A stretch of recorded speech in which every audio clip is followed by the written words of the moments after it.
back. We've got Mr. Bolaji Ogunseye, who is a sustainable development economist. Thank you for coming on this morning. Thank you. Good morning. This call for restructuring, how did you situate it? Well, I mean, I listened a bit to the gentleman who just left, Mr. Adebure, and I think he dealt rather squarely with some of the issues. You know, people are asking for restructuring because things fall apart, the center cannot hold. Okay, remember I've said here before that Nigeria is not structured for development the way it is. It is structured for sharing of resources, elite rivalry and elite competition and everything. I mean, to the extent that when you hear that, oh, this part has been marginalized, I always feel a bit scandalized when I hear people saying that, you know, a zone in the country is marginalized because, you know, they're not among the first 5 or the first 6 in this government and things. As if these elites go there to represent their zone and take all the money they are looting and then go and set up microfinance banks in their villages or go and set up a fund for youth empowerment. It doesn't happen. They steal the money for themselves. No elite, no Yoruba elite who has been caught stealing money represents me or my poor cousins. And do you understand? So there's agitation because the system is not holding. And that is being reinforced. That challenge is being enhanced right now. It's being made worse by the fact that the economy, an already poor economy, Nigerian economy has never really been that strong. Forget all the noise on the hype where you have a lot of oil money, then you have reserves. Even way before the talk about recession. Yeah, it's always been a structurally poor economy. Even when it was pronounced as Africa's biggest economy. And it's not about size, please. We should move from size, from volume to quality. Nigerians love it. We like it when they say we are the biggest, this, the highest, this, the largest. This. I'm sorry, it's not rubbish, but I mean, that's not it. It's quality. When you are in a high school, or even the university, you are in a course, it's not the fattest student in the class who makes the most noise. Who is the best? Is that guy who gets 4.8, 4.9 and gets a first class. Do you understand? So I think Nigeria itself should stop this childish. We love it to be said we are the biggest, the largest. I don't want to be the biggest. And Switzerland is smaller than us in virtually all statistics of volume, right? But it's a much better economy, it's a much better society. But let me get back to that point. We have restructuring. There's no society that is perfect. Why we have this agitation for restructuring is because the Nigerian elites have failed to develop Nigerian society. Look, every society, every socioeconomy can live with some amount of what we call injustice. The gentleman who left here, injustice, you know, misalignment in allocations. And look at England. Most of the economy of England is being cooked in the southeast, all right? Most of it, all right? Because the Midlands that used to contain, and the north that had industrial everything, they're gone, okay?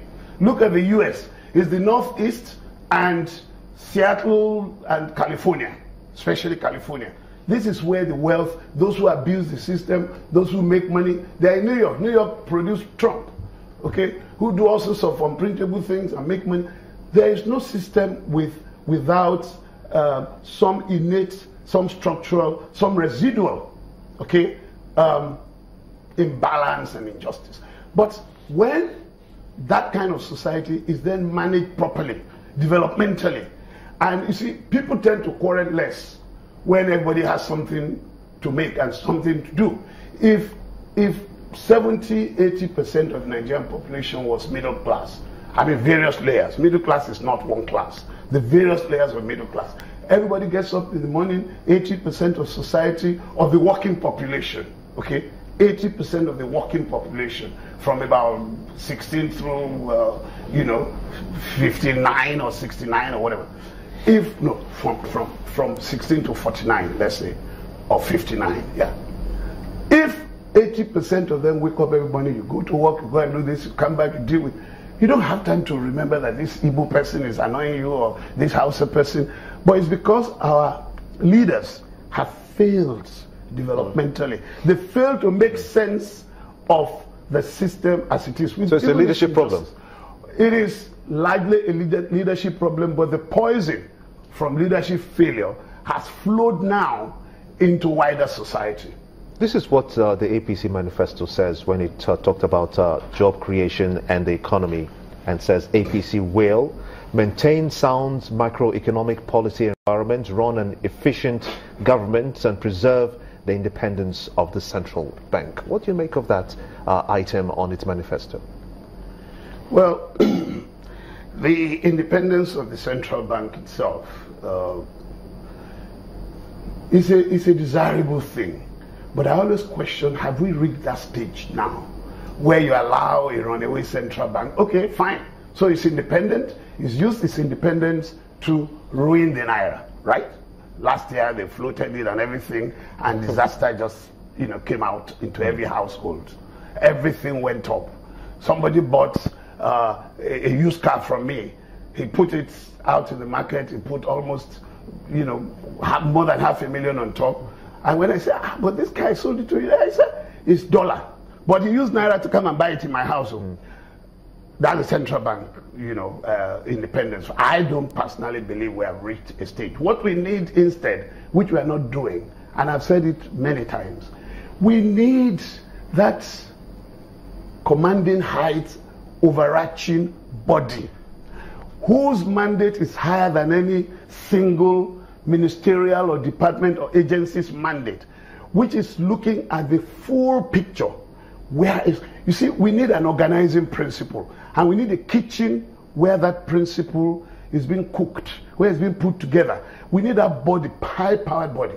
That is what MITI did for Japan and JETRO. That is what the 4 modernizations team did for China under Deng Xiaoping. That is what the Chaebol did for South Korea. That is what the EDB did for Singapore. We need that kind of supra-ministerial body, one body with various sections, including international, the very best that the world can offer in terms of development thinking, how countries make that transition, and we need Nigerians also inside, okay? It is that body that cooks it and gives the grand direction to this ministry and that agency, because they are looking at things holistically. They are taking a full picture. Okay. We need that rather than an independent central bank at this point. How is that body going to function such that they will be immune to all of these political machinations? That's the whole thing. It's not I didn't say it's going to be a political body. I didn't say it's going to be a body of governance.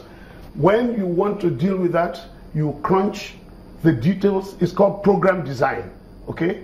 It's called program design, strategic program design. You can put it together.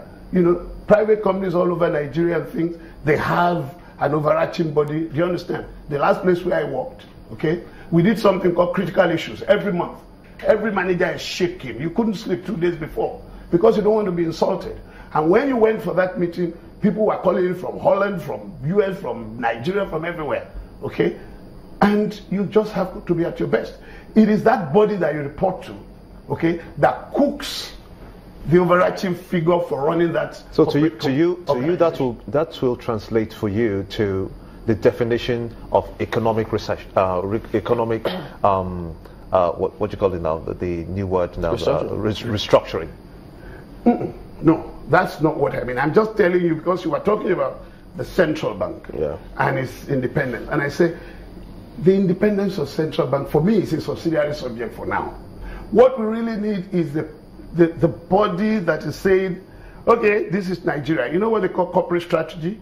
You look not only just inside, who are my customers? Who are, my competition? What is happening in the macro policy, whatever, of this country, and the places I want to export to?